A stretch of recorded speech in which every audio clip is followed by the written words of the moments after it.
Our passage from the Hebrew Bible this morning contains one of the most iconic images of God. God as the great potter, shaping us like clay in his hands. I don't know about you, but I took a pottery class back in my pre-teens, a long time ago now. I think it was about 4 weeks in length. I can still remember sitting on a stool with that potter's wheel in front of me, between my knees, and a big hunk of clay spinning on the wheel, water and mud flying everywhere. Little boy heaven. But I thought to myself this week that the metaphor of God as the great potter would have more meaning if I actually knew or remembered more about pottery, other than the wheel, that hunk of clay, 2 hands, and some water. And what I discovered as I was reading and looking more and more about pottery on a potter's wheel, I discovered that this was an even more amazing metaphor than I originally had thought, now that I knew more about pottery. So I thought I would share it with you this morning because, I've always heard the term about throwing a pot. It's used to describe the process of making a pot on the potter's wheel, but I really had no idea what it meant or where it came from. I guess I thought it was about grabbing that hunk of clay and simply throwing it on the surface of the wheel. But the term actually comes from a time before they had motorized potter's wheels.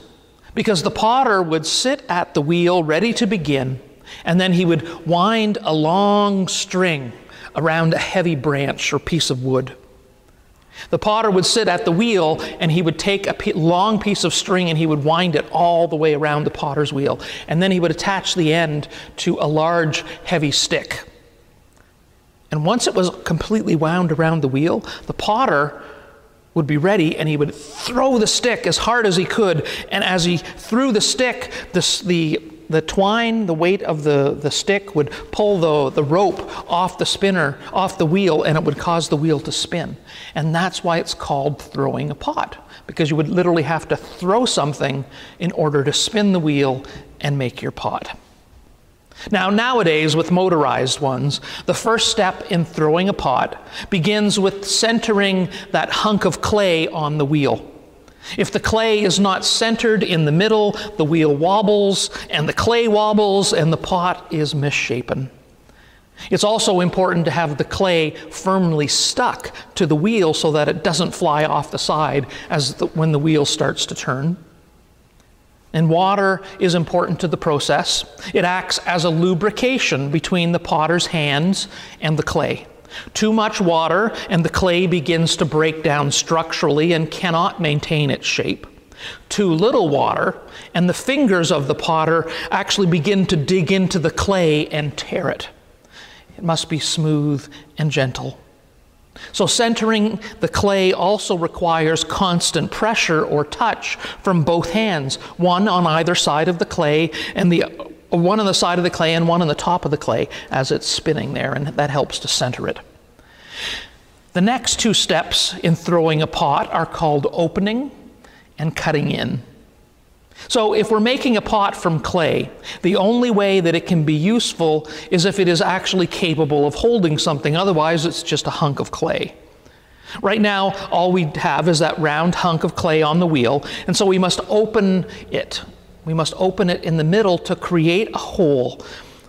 And again, it requires steady, constant pressure, applied slowly to the middle of the clay. As you press downward, the clay opens up. Cutting in is the next step, and it's closely related to opening the clay. The potter continues to press in the center, but also begins to apply pressure outward to widen the hole. The danger here is moving too quickly because you must leave enough clay so that it has strength, because if the walls are too thin, they'll collapse. So the potter must do it slowly because you can always make it thinner later if you need to. The final part of these steps is ensuring that the bottom of the pot is flat and thick enough, that it is sturdy enough to support the finished pot. So the base is slowly compressed to make it denser and stronger. We all know how important a good, strong base or foundation is. The next stage in throwing a pot is called pulling up. And it is arguably the most important, but also the most dangerous and delicate time, because it has the greatest chance of collapse and failure. This stage brings height to the pot, which gives it more capacity, which makes the pot more useful. It also requires a very light touch, just the fingertips. One hand inside the pot, the other directly opposite on the outside. Pressure is exerted on the clay in the middle, and it must be a gentle and continuous pull, and the potter slowly pulls upward because the potter must also judge the spinning rate of the wheel. Right? The fingers have to maintain the same height for at least one spin of the wheel, because every time you raise it, if you don't have a full spin of the wheel, then the one side will be thicker than the other side. The final step in determining the final shape of the pot is accomplished using two different techniques. The first is called collaring. Collaring, it uses both hands to encircle the pot somewhere. And applying a bit of pressure with your hands forms a spot where the pot goes in and then flares back out. The second shaping technique is one that I find really interesting, and it's called the dance. It's the same position as pulling up, with a hand inside and outside the pot, but instead of even pressure, when the inside hand pushes with more pressure, the pot swells outward.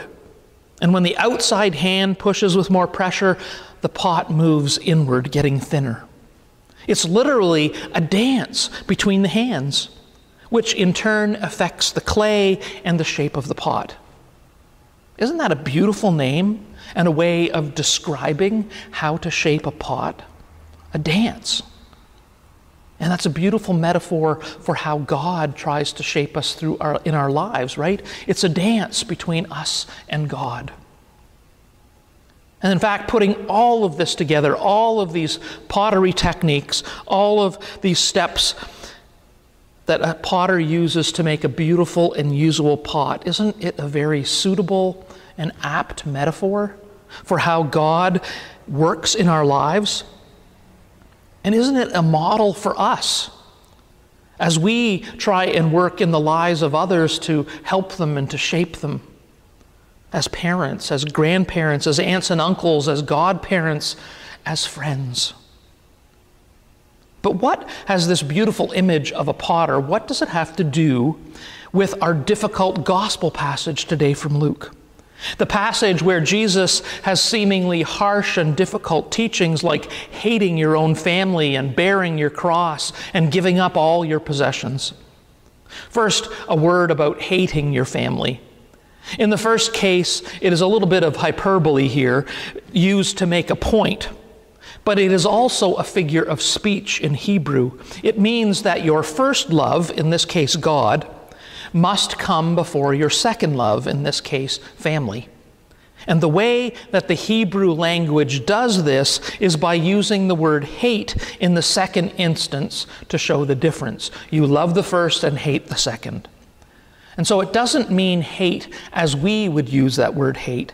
It means that the love of and the love for God must come before family. There is a hierarchy there, an order. The second phrase, bearing your cross. Unfortunately, our society often uses this phrase to describe something that has been thrust upon us and that we must endure. Things like cancer, things like other terminal or chronic illnesses or abuse or addictions. Things that are tragic and unfortunate circumstances, but they are not our crosses to bear. At least not as Jesus is using the phrase in our passage today. You see, Jesus has set his face towards Jerusalem, and he knows what is coming when he gets there. Arrest, trial, torture, death on a cross. And yet Jesus continues towards Jerusalem anyway. He could have turned his back on Jerusalem, but instead he purposefully takes it on He takes on this burden in order that he might help others. He even literally seeks out this burden. And it's a burden that comes with a personal cost in its service to others. That is the bearing of a cross that Jesus is talking about. It's something that we choose that helps others, that helps society. It is a burden that comes with a personal cost. And the final saying that Jesus gives us, the giving up of our possessions, it really refers back to putting your family and everything else that you love in second place, about being willing to bear the cross, to serve God and God's children.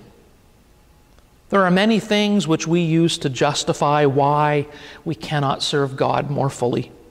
And Jesus here in this passage is saying we must give them up. They must not get in the way of our service to God.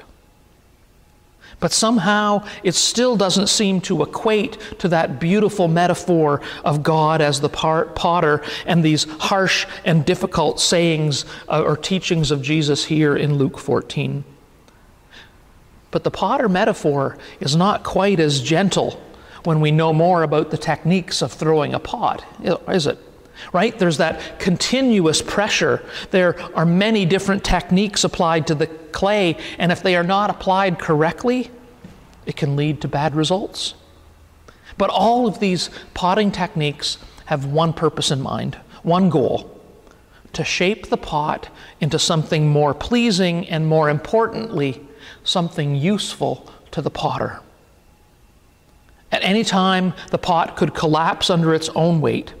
And we haven't even got to the part where the pot is put in the kiln and fired.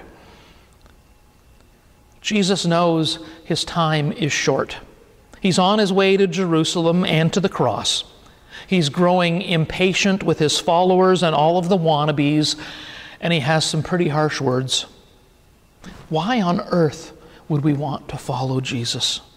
Why on earth would we want to take on such a difficult, and some would say impossible, path?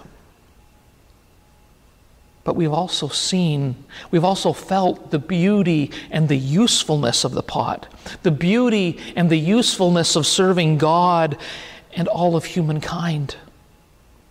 And the difficulty, the hardship of bearing our cross, of following the way, of putting God first, we're not in it alone.